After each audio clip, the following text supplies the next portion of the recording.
pleased and honored to be here today to meet with you all. All right, so we wanted to start this session by really giving a heartfelt thank you to all of our teachers who have gone the distance this past year.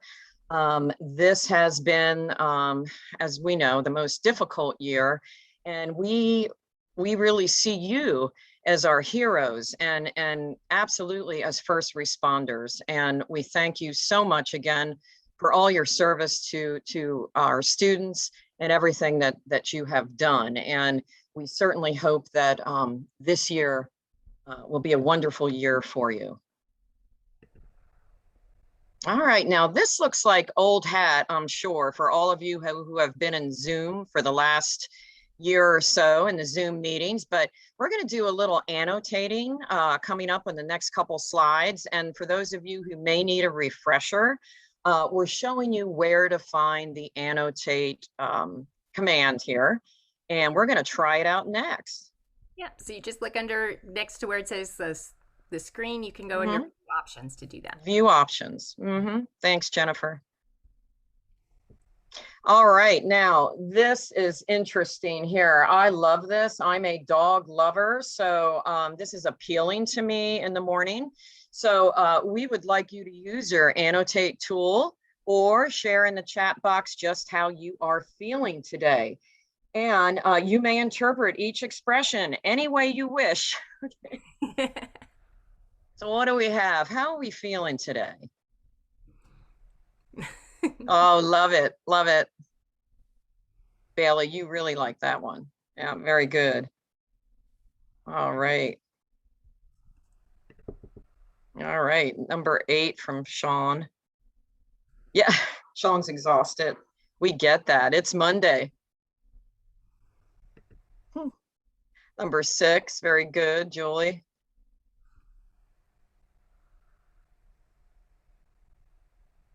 What would you say, Jennifer? Where would you fall in this? Oh my goodness. I think maybe I'm number 6 today. Number 6? Yeah.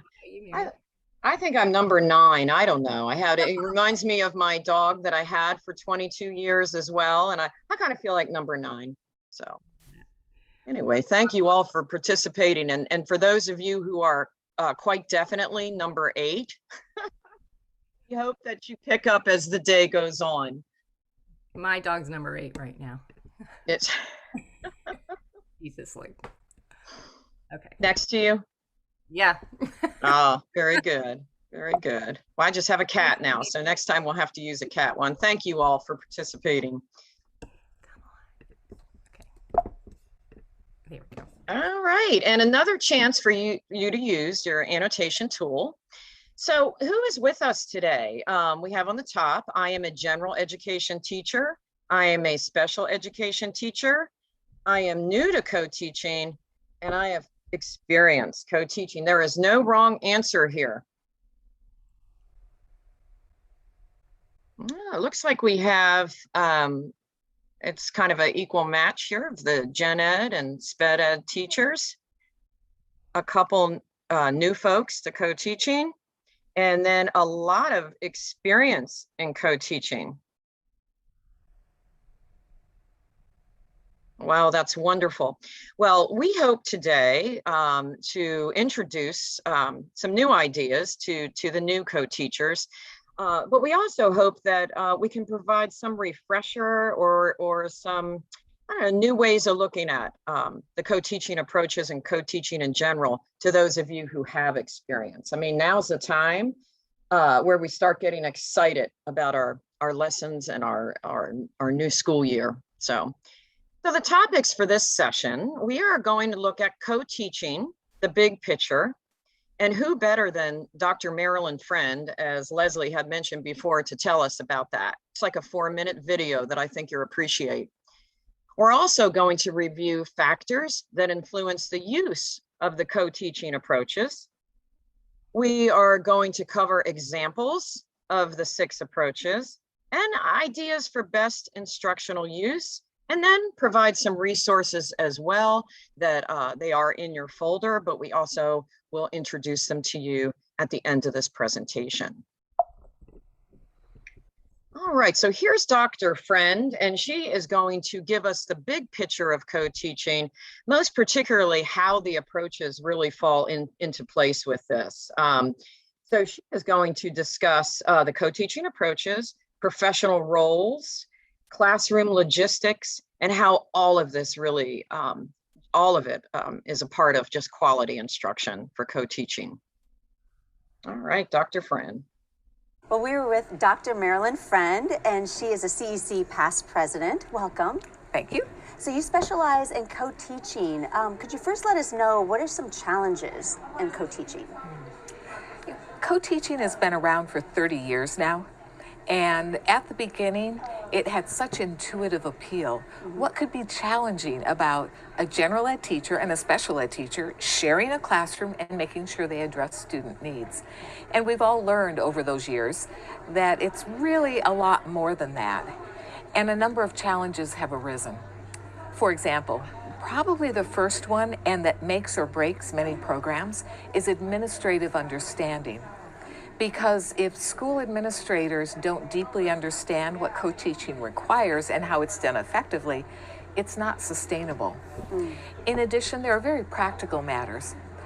The most common concern about co-teaching isn't really about what goes on in the classroom. It's about the need for common planning time. And while electronic options certainly are driving a new way to plan for co-teaching, many teachers still find that they have almost no planning time, and that makes it very difficult to do this. Now, there are all kinds of other challenges, of course, professional development and making sure that classrooms are set up correctly. But if we could work with having administrators understand, and if we could make sure teachers could work together away from the children, I think we'd be in much better shape. Sure. So that all being said, then what are some strategies for effective co-teaching? Yeah. And that's the companion, of course, Yes. to the first question. And when I think about co-teaching, I would say that there are a number of critical components. And the complexity is that those components are interlocking, but they're also all always moving. The first one is that teachers need to have an understanding of their roles and responsibilities. General ed teachers are responsible for the general curriculum. Special educators are responsible for the special ed students and the services that they need. That has to be in place. Second, there are 6 fundamental co-teaching approaches that most people know now. Unfortunately, sometimes in a classroom, what teachers know and what's implemented are not the same thing. And too often now, co-teaching is one teach, one assist, which is inappropriate. A third piece is just classroom logistics. How do you have students in small groups with 2 teachers and move them efficiently? That also is an issue.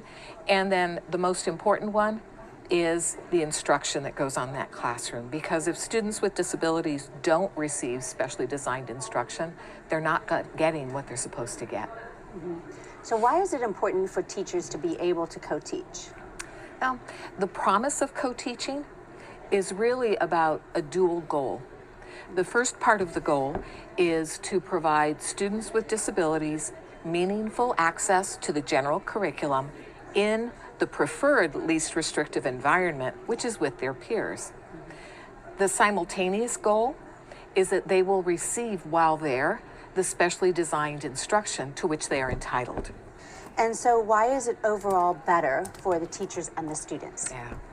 For the students, we know that while co-teaching, I think, should be implemented more with children with high needs, students with disabilities, nearly all of them are capable of learning the same curriculum if they receive the right type of specialized instruction. And so for students, if co-teaching is implemented with fidelity, students have a great potential to really achieve the standards that are expected in today's schools and to really have that success. For teachers, this is a reflection of the real world in the 21st century. Most people now work on teams. We know the problems are too complex. No one person can possibly know all the answers. And so co-teaching is also an opportunity for collaboration where teachers put their heads together, and it's a very supported feeling. And many teachers say that they're better teachers because they've co-taught. Wonderful. Thank you, Dr. Friend, so much for sharing with us the benefits and the challenges of co-teaching. Glad to do so.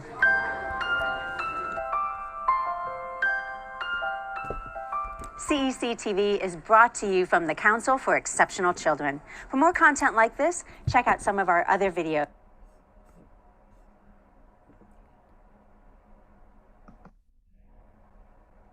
All right. Thank you, Jennifer. And thank you, Dr. Friend. She put it all together, all the components of co-teaching and,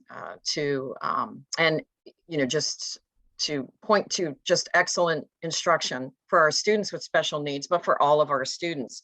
So the big question, as Dr. Friend had pointed out, is how is what we are doing together better for students than what one of us would do alone?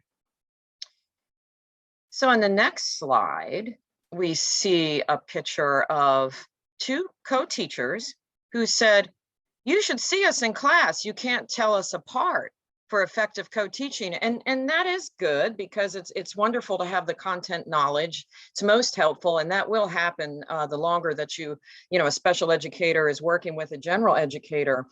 But there is a difference, and there should be a difference. Each teacher brings a skill set and a role into the classroom that contribute to the success of all learners. The teachers can actively teach and support student learning with the strengths that they bring to the classroom. So there are roles and responsibilities, and this is just a very general and very basic chart where we give you an idea of the roles and responsibilities, which I'm sure you are well aware of, and also the fact that we change hats so very often as well. But for administrators, appropriate master schedule. That's really, to place our special education students first, so that to ensure that they're getting the classes and all that they require. Planning time, as Leslie and Crystal mentioned, and as Dr. Friend as well, so important, because how can we ensure that specially designed instruction is going to be in that process without adequate planning time? Professional development, it's important. We need to ensure that everyone is on the same page.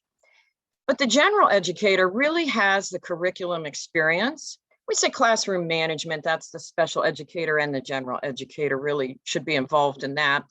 Knowledge of typical student characteristics, and very important is the pacing. But now the special educator, again, is the learning process expertise, individual and specialized needs of students, specially designed instruction. We can't say that enough.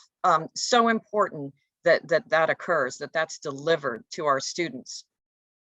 Paperwork and required legal procedures, and then of course, trying to get the content across and manageable to our students by delivering specially designed instruction and the accommodations that our students require. So co-planning, again, we cannot emphasize enough how important it is to do this in some form or another to ensure that specially designed instruction is happening for your students, that it is going to be delivered, that it is something that is going to be taught to the students. So the gen ed teacher and the special ed teacher first will analyze key data points, all right? We need to look at what's going on in the class. How are the students doing? It could be formative assessment as well. Discuss how to best meet the instructional needs of students. Reflect on prior lessons. Think about your partnership. Think about your strengths that you bring to this partnership. Both teachers must consider, again, the IEP goals and address the specially designed instruction towards those goals. And then, of course, determine who will do what during the lesson. And here's where we are today. This is what we're going to be talking about now at some length. What co-teaching approaches will be used? And again, we say, how will specially designed instruction be implemented? So this is a co-planning template that actually Dr. Friend had provided, and in one of her last, if you were lucky enough to attend one of her sessions. Now you may have a co-planning template or a lesson planning template that actually has a space for the co-teaching approaches and specially designed instruction. But if you do, or even if you do not, you might find this very helpful. It's a great way as you are planning your lessons and seeing what that's going to look like, to be able to jot down some information. And we do have this enclosed with resources at the end of this professional development. So we did a little sample lesson plan, and we took English 9, and the objective here is this. Oh, thanks, Jennifer. The student will produce, analyze, and evaluate auditory, visual, and written media messages. And then actually this is just subcategories to this particular objective. But here is where you would put your activities and all for this. What actually are we doing to meet this particular standard? So, and what sort of assessment are we looking at? Would it just be formative today with questions? Could it be the exit ticket that we'll look at and use that as part of our data to see if the students actually understood what we're trying to teach? And then the co-teaching approaches will probably start out with full group introduction. And then we may put the students into stations for 3 types of media so that we can, as an activity here, and decide what teacher will be in what particular station and possibly what students might be there as well. And now the specially designed instruction. We have we have the students just in the M and the D and the L here. We may need to pre-teach vocab to M. We may need social cues and group work for D and L. And then we need to provide probably more examples for M, D, and L. And then we have our materials. And then of course, at the end of this particular day, we'll record our data. So we know what we need to change or alter or add to for the next day's activity. Thanks, Jennifer. All right, well, drum roll, please, because we're here today to talk about the co-teaching approaches. Jennifer, would you like to do that? Absolutely, Mary. Let me see if I can get my present back on. Nope. I guess that's it. Okay. We can see it. We can see it. It's looking good. So I know you've heard about all these co-teaching approaches, and you probably have used most of them or maybe all of them. And of course, the one that's the least effective, as we heard Marilyn Friend say, is the one teach, one assist one. However, that's the one that teachers tend to use the most. So when people are doing observations, they're noticing that that's what's happening. So why do you think that is? I think probably one reason might be that one teach, one assist is the one that takes probably the least amount of planning. It's one that you could just do on the fly. You can just walk into the room and start doing it. But because it's the most ineffective of all of the approaches, it's the one that we want to deprioritize, one that we don't want to use as much. So what we're going to do next is we're going to review all of the different approaches and highlight all the features for each one so that you can match the approach that will best fit your lesson for the day. So we know that we need to be intentional in selecting our approaches so that we can make sure we're getting the most out of having 2 professionals in our space, because you know their co-taught class is the most expensive class in your building, because it's funding 2 full-time professionals. So you want to make sure you're making the most of all your expertise. So some of the most significant benefits is that you can increase your student and teacher interactions by using these different co-teaching approaches, and you can allow your students the opportunity to get very quick feedback and to practice any strategies that you've taught. So because of this, it's recommended that 2/3 to 3/4 of your co-teaching time is done in small groups so that you can provide really good, direct, explicit instruction. See if I can clear the screen. Yep. All right, so here, if you would use that familiar annotation tool, mark the ones that you have tried before. Which ones are you familiar with? And you can go ahead and do that now. All right, parallel, station, alternative, good. I'm seeing a lot of grouping activities. The one, teach, one, observe, and team teaching. Fantastic. The one, teach, one, assist, one we were talking about earlier. Great. It sounds like that you all have plenty of experience with these. So I think what we'll be focusing on is less about exactly what each one is, but you know, some examples of ways you can use these, or times when they'll be the most effective.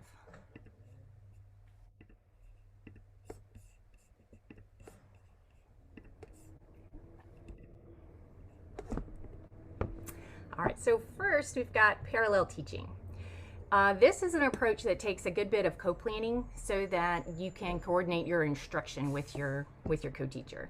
So here, both teachers are usually maybe teaching the same content at the same time, but the benefit is that you have smaller groups of students. You could be in the same room, you might move to a classroom across the hall or something like that, but it is one that is quite effective because you're reducing the student-teacher ratio.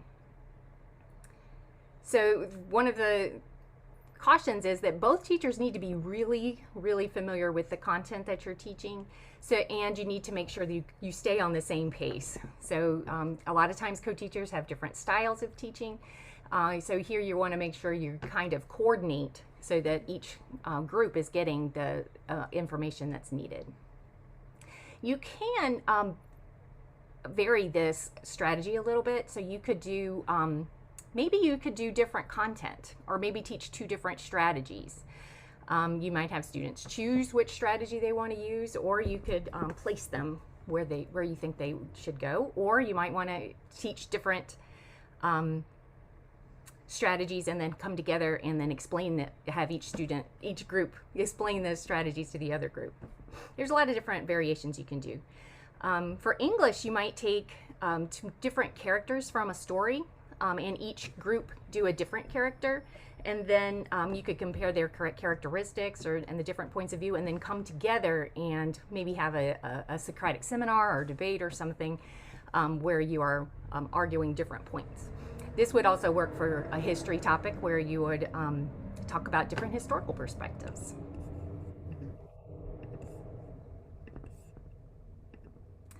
Next, station teaching. I think this one's my favorite one that I used when I was co-teaching. But with parallel teaching, it does require a lot of co-planning, and it typically will involve using 3 stations. So of course, there are different variations. So when you would use these 3 stations, you would have each teacher with a station to provide direct instruction, and then a third station where students are working independently or doing some quiet group work. Students would then rotate between the stations, and so that they would see each teacher. So every student in the class would see each teacher. And so the advantage here is that you're having increased instructional intensity for the student. So the student-teacher ratio has reduced. The students are getting a lot of face time with their teachers, and so that teachers can assess what student understanding is for the topic. So variations here, you might have stations last longer. Maybe they last a couple of days. You might have students grouped heterogeneously. You might have students grouped homogeneously according to academic need. But you want to definitely make sure that you vary this pretty frequently, and so that your groups are pretty flexible if you're doing it that way. You might have students choose topics and move across the stations to see different topics, or you might have different activities for each station. So there might be a writing activity and then maybe a brochure or something kind of activity. Mm-hmm. For secondary, you might want to change the word station, maybe not call them stations. You might call it a forum, or be creative and come up with another name for that. Jennifer, just to interject here, actually secondary students really enjoy stations. I know it sounds, because in the elementary world, it seems like something that's used probably a lot more, but it's an excellent way to review, before test. They seem to really enjoy it. And I think it's because of just it changes, the activities are changeable, and you can get a lot of review work, or just a lot of different activities during that time period that you would not have been able to in a full class setting. So I totally agree, Mary. Also, students have more chance to talk with each other, and Right. that participation is so invaluable. It really does help keep. Right. Yeah. Thanks, Heather. Heather just pointed out that her students really enjoy that as well. And again, a great way to deliver, really targeted, explicit instruction too. All right, our next approach is alternative teaching. It's similar, might look a little like your station teaching, but it's a little bit different in that there's just the one small group, and so one teacher is at a table with a small group of students or in another classroom, and the other teacher is providing instruction for the rest of the group. So here you might have one teacher providing the direct instruction to a small group of students, and then the other students are working on a different academic activity. It could be group work, or it could be direct instruction for that other group also. So you can use this for remediation, or for reteaching, for pre-assessment of an activity. So that's providing some of that SDI for students who need that pre-assessment. You could use it for enrichment for students who have gone above and beyond what the skill is. You can use it for assessment too. So this would be a really great time to pull students who've been absent to do an assessment, or if you need to observe students doing something. It could be a good check-in after the year that we've had. It could be a good SEL kind of check-in to find out how students are dealing with the trauma that they've experienced. So one thing you want to look out for when you're doing this is to not have the same teacher pull in that same group of students all of the times. This will have a negative effect on your students, and it can make them feel singled out, negatively singled out. But that being said, it is a versatile approach, and you should use it pretty often.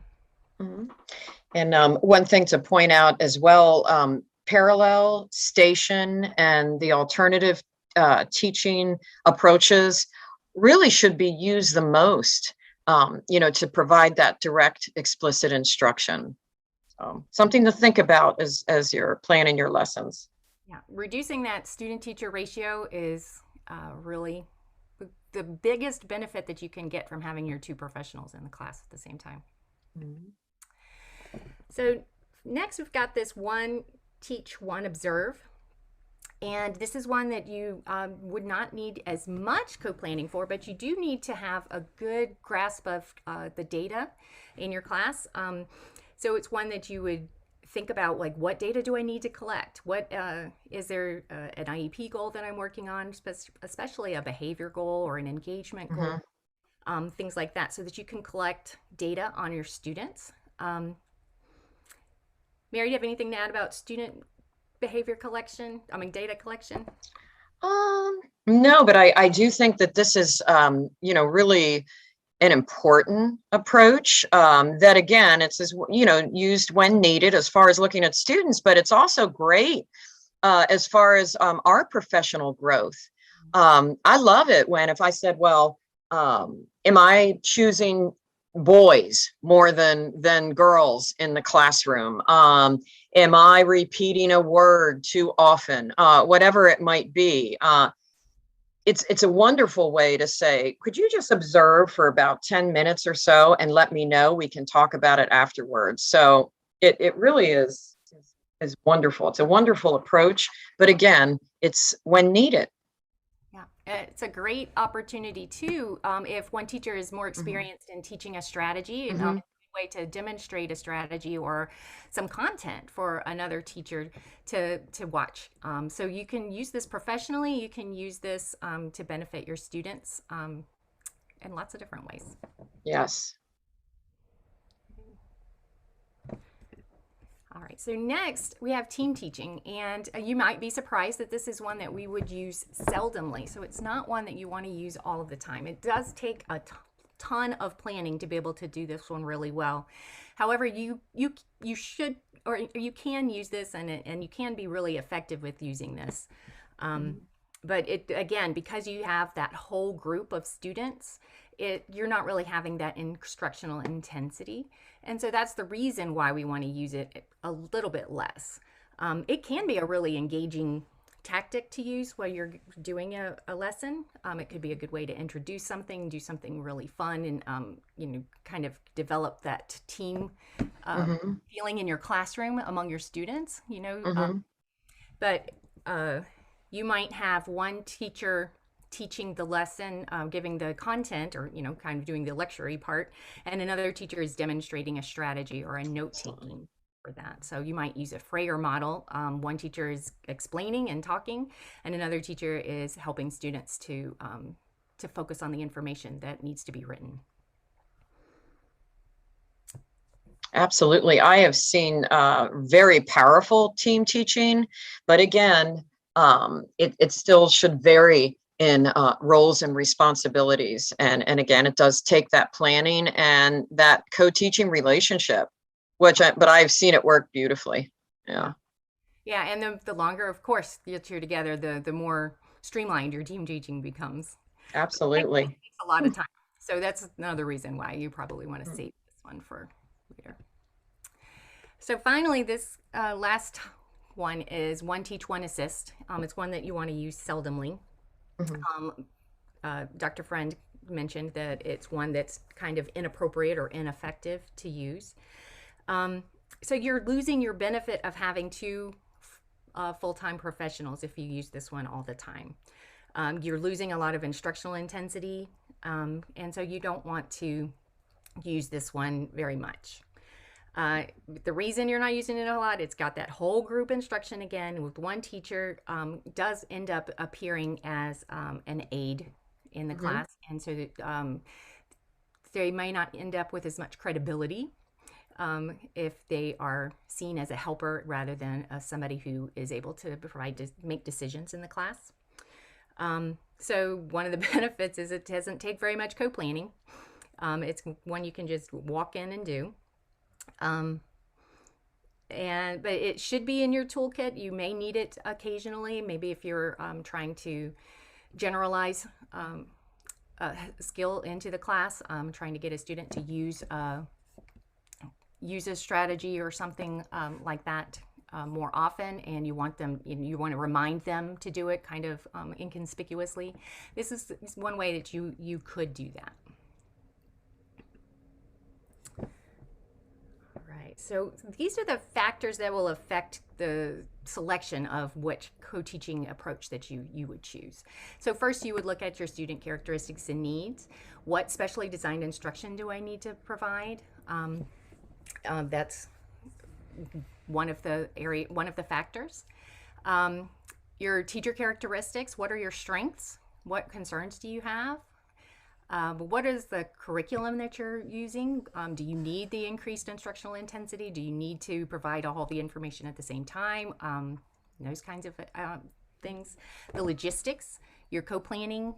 Have you had time to do the co-planning? Are you able to do that co-planning? What is your space like? Do you doing parallel teaching can be a little cumbersome if you don't have a good space for it, so you want to think about that. And you want to just kind of think about other ways that you've provided the instruction in the past. Okay.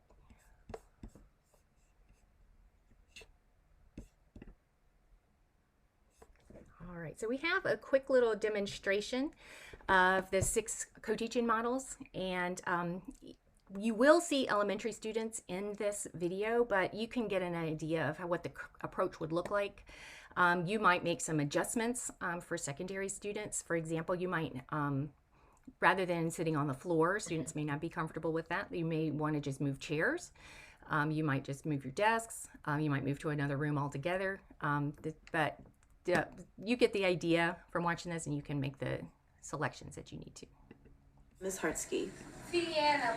This is an example of the co-teaching model, one teach, one observe. One teacher is presenting the lesson, while the other is taking specific data. Where do we get that number? We have to make this number up. So Another co-teaching model is called one teach, one assist. As you can see, one teacher is presenting the lesson, while another is circulating through the classroom, assisting students as needed. Sometimes, certain students need more intensive interventions. The entire class is working on the exact same lesson, but some students are being pulled to the back to work in a small group. These students may be ELL students, special ed students, Title I students, or exceptional students. This co-teaching model is called alternative teaching.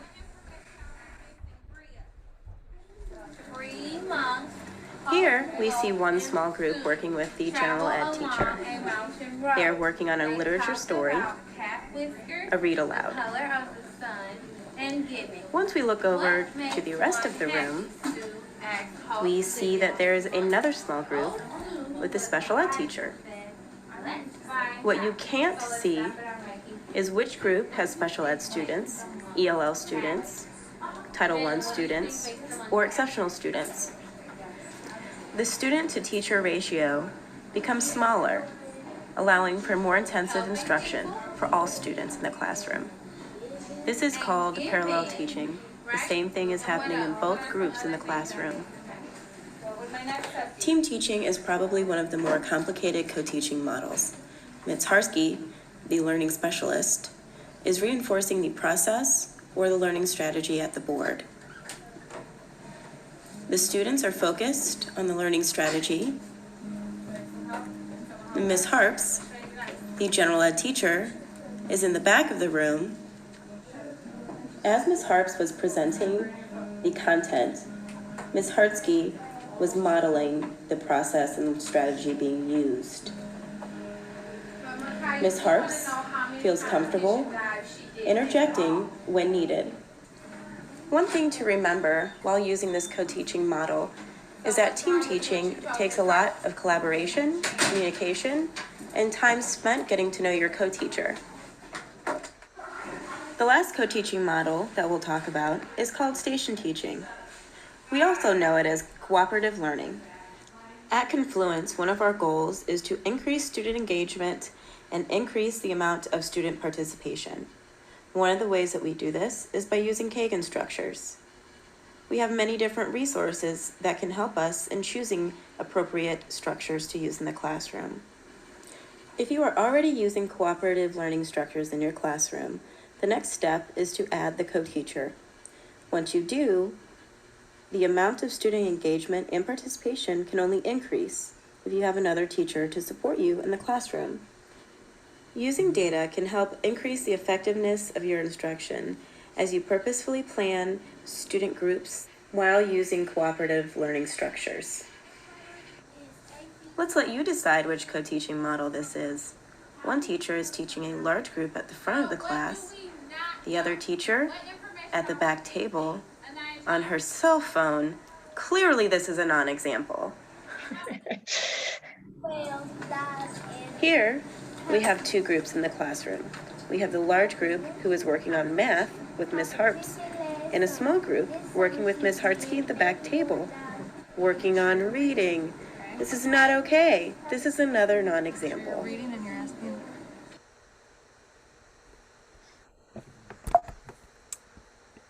Ms. Hartsky. Ms. Hartsky. All right. All right. Thanks, Jennifer. That was good. All right, just to give you, like Jennifer said, it absolutely was an elementary classroom, but I think it gives us some idea of how we can use the different approaches in our class. So what we're going to do now, we got a little bit of formative assessment for you coming up here. It is basically which approach is going to fit the scenario. I'll go through, read it kind of quickly, and then in your chat, if you could let us know what approach will fit scenario number 1. So we have Mrs. Jones and Mr. Smith analyze data from the last benchmark for their 7th grade co-taught English class. 27 students in the class, including 7 students with a disability.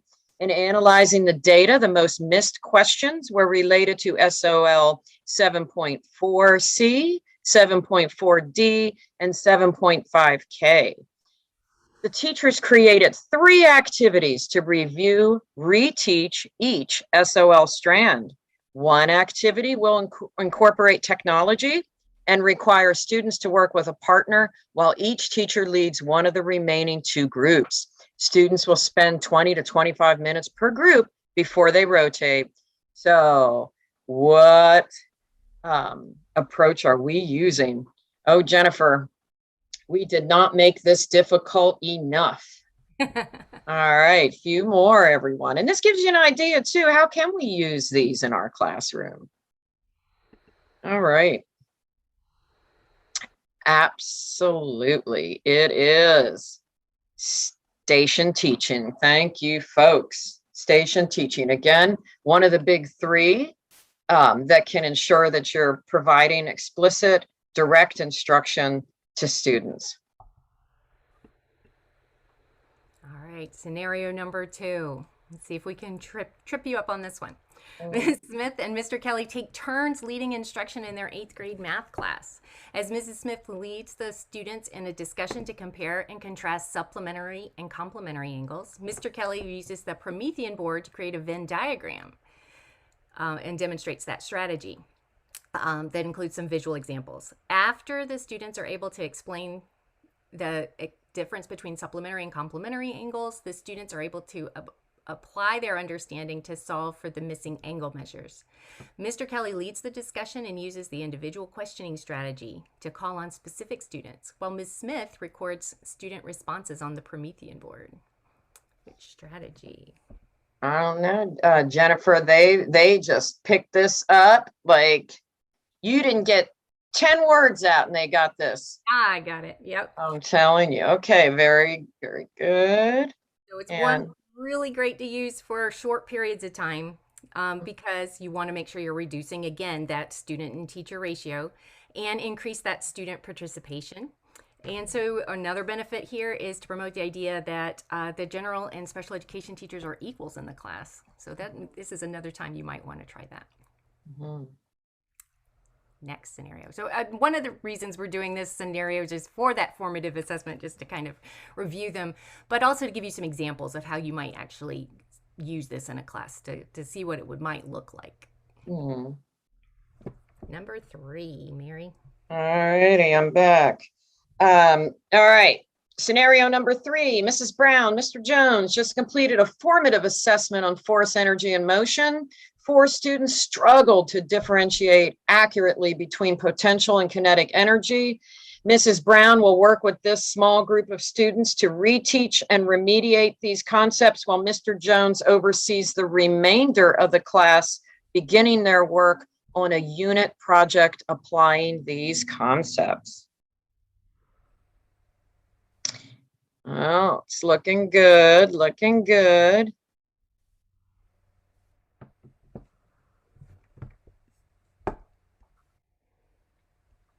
All right, Jennifer, and the answer is, that's right. Thank you all. Alternative teaching, and I really can't emphasize enough how important alternative teaching is to the classroom. It's so powerful, not only in delivering specially designed instruction, but ensuring that all students get what they need.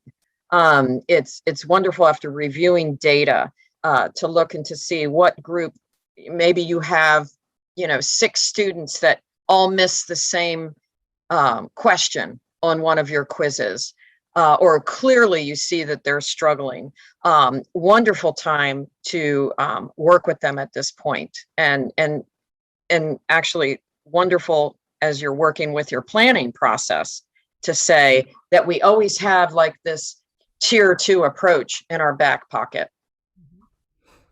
Yeah, and again, it's important to make sure that those groups stay flexible so that you are not pulling those same kids so that they aren't feeling singled out. I think they get comfortable with it, though. You know, if the students are used to alternative groupings, that if they're absent, if they need additional assistance, if they do not understand the assignment, or whatever that might be, I think if it's used, and if both teachers work the alternative group as well, you know, maybe you have the gen ed teacher one day working the group, maybe the special educator another day will have the group. And I think that's important too. That flexibility is super important. Mm-hmm.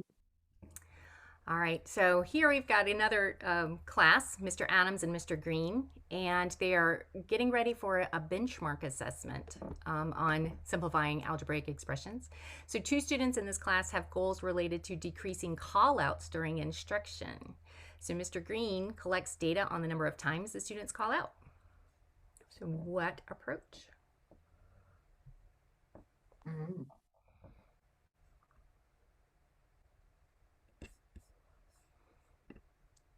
All right, yeah, you guessed it, it's definitely collecting data. So here is a one teach, one observe, where you're collecting data for students. It's one that you want to remind you, you just use this for short periods of time. You would only use it maybe 10 or 15 minutes at a time. Yeah.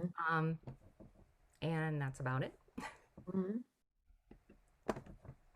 All right, scenario number 5. Miss Starr, Mr. Long's 6th grade English class is working on reading nonfiction texts. The class has 25 students who read on a range of independent reading levels. Boy, is that something familiar. Miss Starr and Mr. Long use their students' independent reading levels to divide them into 2 groups composed of classmates with similar independent reading levels. Each group will read a nonfiction essay on the history of the Star-Spangled Banner that is within their current independent reading level range. After reading the essay, Starr and Long will discuss the same set of questions with their respective groups. Absolutely. But you know what I like about this, Jennifer, too, is that it really gives you an idea, too, of what this looks like in the classroom. I mean, you know, how can we really use these? Like, what sort of activities would we use these particular approaches for? Yeah. Yeah, and each is getting to be active in this this parallel teaching here too, because so it does kind of demonstrate the parity. And you definitely want to switch up the students here too. You wouldn't want to have the same students go with the same teacher each time. All right. Well, let's hope they're not keeping track of the answers so far, but no. Okay, go ahead, Jennifer.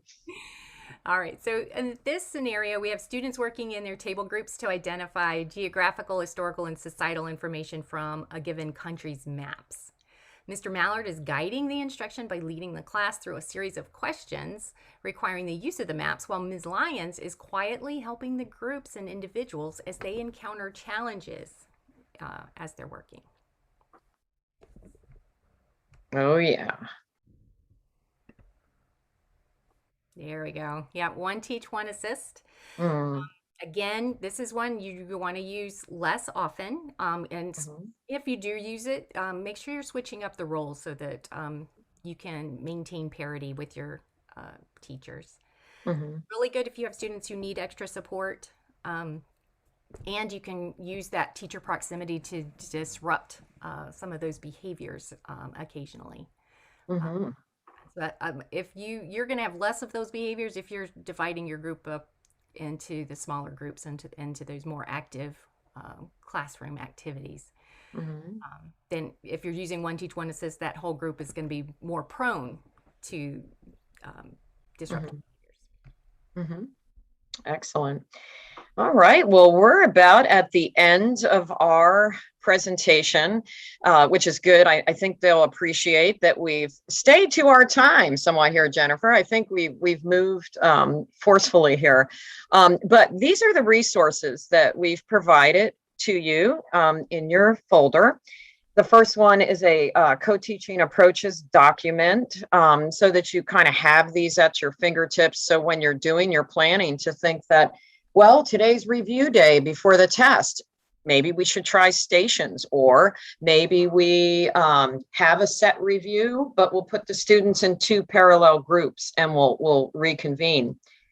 We also have a co-teaching approaches activity that you may want to bring back to your team and to your school that you might find very helpful.